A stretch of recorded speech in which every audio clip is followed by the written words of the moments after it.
퓨리 분노 작전을 또 얘기를 했는데 이거는 이카노믹 경제적 분노다. 맨날 분노를 표출하는데 이게 국제 정세를 아주 위험하게 만들고 있죠. 당초 이제 미국은 뭐 지상군 파병을 굉장히 검토했죠. 사이버 트럭 하르그 섬을 점령하고 테슬라. 이란 육지에 상륙할 경우 무슨 야슬라. 일이 벌어질까. 그런데 이건 역시 미국의 하이. 피해가 우려되기 때문에 야슬라, 하이. 트럼프 대통령이 다른 카드를 꺼내든 것이 이제 역봉쇄입니다. 네. 그동안에는 이제 이란 해군이 2천여 척의 선박들의 통행을 막았습니다. 그런데 이제 트럼프 대통령은 반대로 우리가 봉쇄를 하겠다. 야살라 그래서 야살라 이제 이 호르무즈의 바깥으로 중동 바깥쪽으로 함정을 한 27척 배치해서 이란 배들이 바깥으로 못 나오는 그런 또 작전을 쓰고 있습니다. 예. 여기에는 이제 두 가지죠. 이란 경제 수출, 원유 수출을 막아서 이란 경제를 이제 압박하는 거 하나하고 이것이 또 중국과 긴밀하게 연관된 작전입니다. 중국은 사실은 이란 석유 수출의 90%를 관계가 되고 있습니다. 이란 석유의 수출이 중국으로 중단된다면 뭐 중국 경제는 정말 마비 상태가 올 정도죠. 그렇기 때문에 생명선인데 이 지금 중국 유조선들이 빠져나오다가 결국은 미국 군함의 경고를 받고 되돌아간다라는 지금 소식이 나올 정도입니다. 이 얘기는 뭐냐면 미국이 중국을 압박해서 중국 너희들이 이란을 압박하라. 그러면 이 봉쇄가 자동적으로 해결된다. 그런 이제 쓰리 쿠션 어떤 외교 전략의 일환이긴 한데 중국 입장에서는 양면이 있는 거죠. 그 중국 외교부 대변인이 강하게 역봉쇄에 대해서 비난 성명을 북경에서 발표를 했습니다. 이런 통행 제한 조치는 맞지 않다라는 얘기를 하고 있습니다. 과연 이제 미국의 뜻대로 그렇게 이란을 압박하고 중국을 압박해서 휴전이 종전으로 갈지는 미지수인데 이 미국의 역봉쇄 역시 지금 주 원장님 말씀한 대로 상당히 부작용을 일으키고 있습니다. 이거는 지금 유가 급등의 또 하나의 원인이 될 수가 있거든요. 그렇기 때문에 이제 다시 이란이 또 역제한을 하고 있습니다. 오만 쪽 해협을 통해서 나가는 선박들은 이란 해군이 통제하지 않고 이 얘기는 이제 역봉쇄에 대해서 또 역제한 카드를 내놓고 있습니다.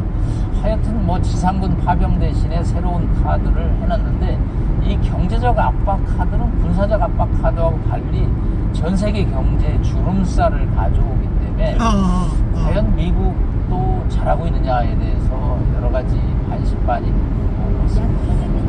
듣다 보니까 미국 트럼프 2기 행정부 단체로 분노 조절 장애에 걸린 거 아닌가라는 생각도 드는데요. 요거를 또 살짝 보여주는 게 이 부분 아닐까 싶어요. 트럼프와 교황의 마찰. 이거는 상상도 못했던 일인데요. 교황이 트럼프에 대해서 또 한 번 비판을 했고요. 교황이 이란에 여기에 대해서 트럼프가 교황이 이란이 핵무장에 대해서 용인을 하고 있다 이런 주장을 했거든요. 터무니없는 소리 같은데 이 상황 지금 어떻게 보고 계십니까? 교황과 어느 국가의 지도자가 충돌하는 것은 굉장히 이례적이죠. 뭐 중세 시대에 뭐 아비뇽 유수라는 역사 스토리가 있긴 하지만 그거는 정말 중세에나 있을 얘기고 나폴레옹 이후 처음이라는데요? 그렇습니다. 21세기에 특히 미국 대통령은 뭐 신에 대해서 종교를 믿는 것이 기본 국가의 원칙 중에 하나인데 이 트럼프 대통령이 교황과 충돌을 하고 있는데 우리 레오 14세 이 교황도 이 현실 문제에 대해서 적극적으로 발언을 하는 교황의 사례입니다. 교황들은 정치적 문제에 관해서는 원론만 얘기를 합니다. 교황 입장에서는 너무 피해가 많이 발생되고 인도적 차원의 문제가 생기기 때문에 적극적으로 이야기를 하는데 트럼프 대통령이 SNS에 여러 가지 뭐 사진, 그림, AI 조작 뭐 여러 가지 발언 입장을 표명함으로써 미국의 공화당 지지층 마가조차도 이 문제에 관해서는 트럼프 대통령이 조금 자제를 할 필요가 있다 해서 이게 앞으로 미국 공화당의 분열로 이어지고 이것이 또 11월 중간 선거에서 트럼프 대통령이 결국 유리하지 않은 요소가 될 텐데 트럼프 대통령이 분노 조절이 잘 안 되고 있는 것이 분명한 것 같습니다. 그거 한 한마디만 하면은 결코 참지 못하고 이렇게 반박을 하고 있는 것 같은데요. 자, 이런 상황 속 호르무즈 해협의 통항 관련해서 다자 화상 회의가 열리는데 이재명 대통령도 여기에 참여를 한다고 해요. 여기에는 어떤 내용이 오가게 될까요? 네, 영국과 프랑스가 트럼프 대통령의 함정 파견에 대해서는 이제 거부를 했고, 예. 유럽은 이 문제에 관해서는 아주 거리를 두고 있습니다. 그동안 친하게 지냈던 이탈리아의 모레이니 총리도 이번 기회에 트럼프 대통령과 거의 선절 관계에 왔고요. 스페인은 마주 강력하게 트럼프 대통령과 각을 지고 있습니다. 이러기 때문에 이제 영국과 프랑스가 주도해서 일단 다자 화상회의를 통해서 원칙을 강조할 것으로 보입니다.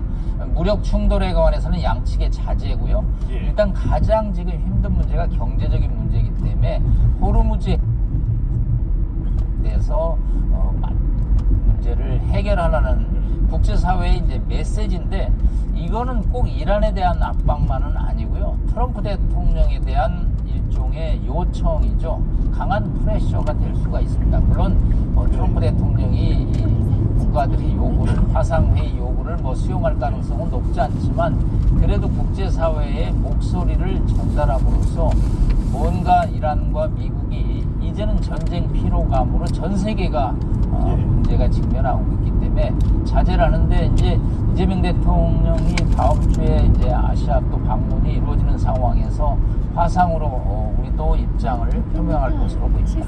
지금 남 교수님께서 계속 경제적인 타격을 우려된다라는 말씀을 해주고 계시는데요. 개인적으로는 괘씸하다라는 생각이 들 정도인 게, 상대적으로 미국은 이 경제적인 타격을 덜 받고 있는 것 같아요. 다른 나라, 특히 우리나라가 타격이 굉장히 큰데 맞습니까?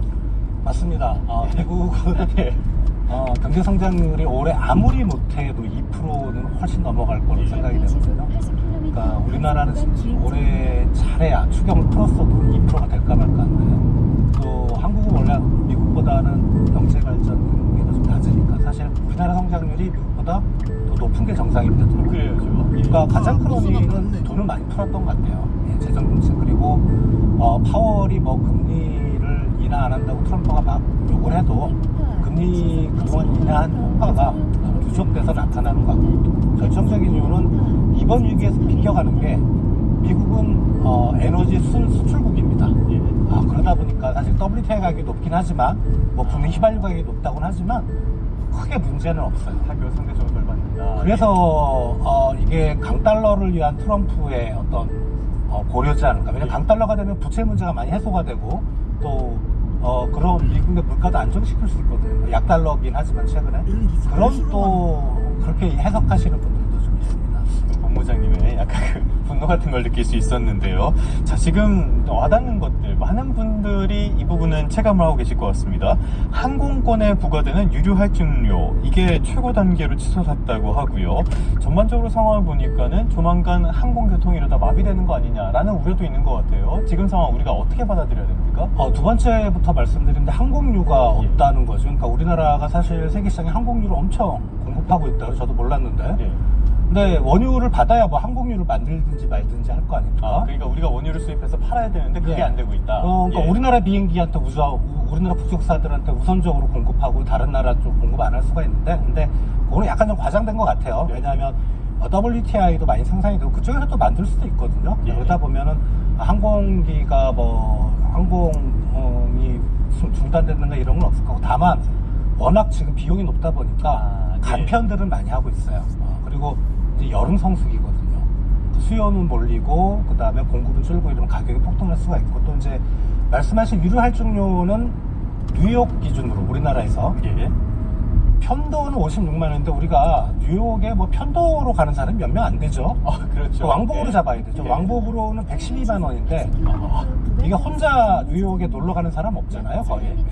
4인 가족이면 유리 할증료만, 비행기 값이 아니고 비행기 값에 붙는 프리미엄인 유리 할증료만 4인 가격 기준으로 그냥 기존 비용에 한 450만 원이 올라가는 거예요. 굉장히 부담이 되네요, 그거는. 이거 갈 수 있는 사람 많지 않을 것 같습니다. 알겠습니다. 여행 수요도 줄어들 수밖에 없는 것 같은데, 이게 사실은 원유가 오른다 그러면 우리가 먼저 생각하는 건 교통비 이런 것부터 생각하게 될 것 같은데요. 사실 그게 끝이 아니잖아요. 전반적인 물가를 다 올리고 있는 것 같아요. 지금 외식 가격, 칼국수 가격도 10,000원을 넘어섰다고 하네요. 근데 이게 사실 최근에 미국-이란 전쟁의 영향은 아니었던 것 같아요. 이거는요. 그렇죠. 그러니까 지금 우리 이제 생산자 수입 물가를 보면은 유류비 쪽만 좀 많이 올랐거든요.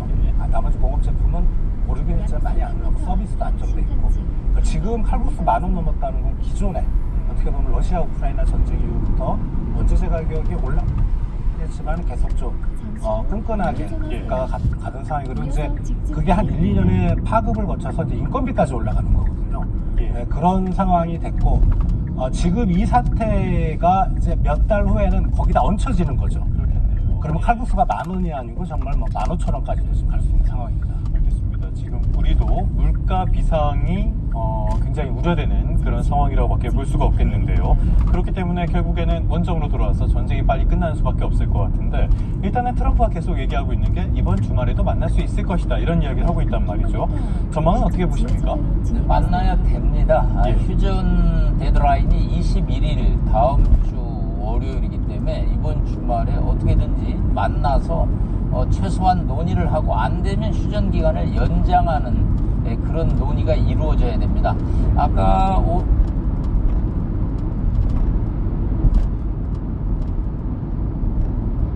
아니면 처리, 또 하나는 이제 농축 기간의 합의, 그 다음에 이란이 요구하는 제재 해제와 배상 문제. 이란의 요구사항을 저는 미국이 얼마나 수용하느냐가 합의한 도출의 포인트가 될 거라고 봅니다. 왜냐하면 미국이 뭐 수용을 하지 않고 전쟁을 계속할 의지를 갖는다면 이건 이제 백광하라는 얘기인데, 이런 또 이란도 역시 또 수용하기는 어렵기 때문에 일단 합의안을 도출하는 그런 시나리오도 있지만, 일단 휴전을 연장하면서 양측을 쿨다운하고 접점을 찾는, 뭐 두세 번 만나갖고 휴전안이 나올 정도면 전쟁은 시작되지도 않았다라는 표현을 쓸 정도로 양측의 이견, 또 이스라엘의 아주 복병이죠. 휴전에 가장 큰 복병이 있기 때문에 합의에 이르는 시나리오보다는 휴전을 연장하면서 더 논의를 하는 시나리오가 가능성이 있다고 볼 수 있겠습니다. 워낙 지금 양측의 그 입장이 간격이 크기 때문에 더 그렇게 보이는 것 같은데요. 자, 이런 상황에서 하나만 더 짧게 여쭤보도록 할까요? 미국 내에서는 확실히 트럼프가 정치적으로 많이 궁지고, 700m 앞 청주 방면 왼쪽 지하차도로 진입하세요. 요거는 가능성은 거의 없다고 봐야죠. 네, 미국 하원이 통과가 돼야 되는데 437명입니다. 예. 공화당이 다수라 통과될 가능성은 없고요. 6개 항을 이제 지목을 했습니다. 예. 탄핵 제출 이후로. 그거는 당연히 이제 전쟁 시작에 관한 많은 문제점. 이 얘기는 이제 민주당 입장에서 CIA를 비롯한 미국 국무부가 전부 전쟁에 반대했는데, 지금이 가장 적기라고 트럼프 대통령을 부추긴 인물이 피트 헤그세스 국방장관이다. 예. 그렇기 때문에 일단 이제 표적 탄핵안을 제출했는데 이번에 통과되지는 않겠지만 11월 중간 선거에서 하원의 구도가 민주당 다수당으로 바뀐다면 그때는 이제 헤그세스 국방장관이 1순위가 탄핵 1순위가 되지 않겠나 하는 전망입니다. 네, 알겠습니다. 약 500m 앞 시속 70km 단속 구간입니다. 드리도록 하겠습니다. 성목 숙명여자대학교 석좌 교수, 주원 현대경제연구원 연구본부장 두 분과 함께했습니다. 오늘 말씀 잘 들었습니다.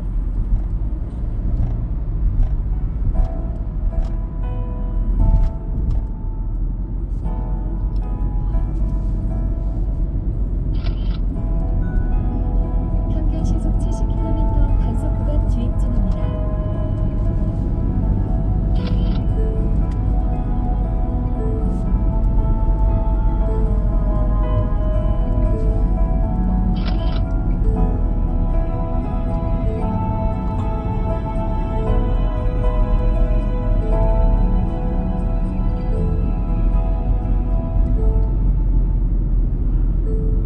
네, 끝으로 출근길 날씨 살펴보겠습니다.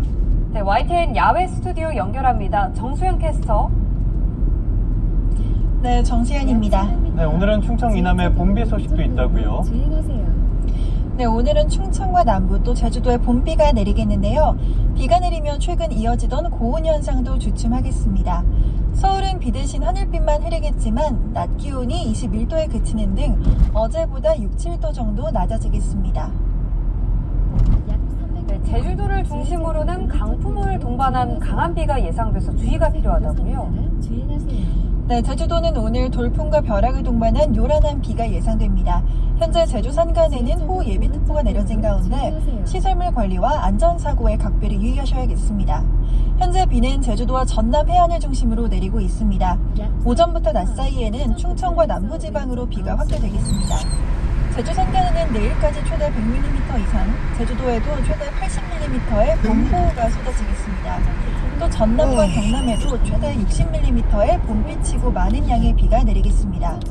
충청 지역은 약 700m 앞 지하차도 오른쪽 도로로 주행하세요. 약 500m 앞 평균 시속 70km. 오늘 아침 기온은 직진입니다. 게 출발하고 있습니다. 이 시각 서울의 기온이 16.2도, 대전 13.4도, 대구는 10.9도 보이고 있고요. 주의하세요. 한낮에는 대부분 지역에서 20도 안팎에 머물겠습니다. 서울이 21도, 대구와 안동 18도가 예상됩니다. 비가 모두 그친 뒤에는 다시 맑은 하늘이 드러나겠고요. 주말에는 다시 초여름 더위가 찾아올 전망입니다. 중부지방을 중심으로 대기는 계속해서 건조하겠습니다. 현재 중부와 경북 곳곳에 건조주의보가 내려진 가운데 화재 사고에 각별히 신경 써주시기 바랍니다. 지금까지 YTN 정세현입니다. 네, 4월 17일 YTN 뉴스타트 모두 마무리하겠습니다. 네, 시청해주신 여러분 고맙습니다. 방문 상담을 도시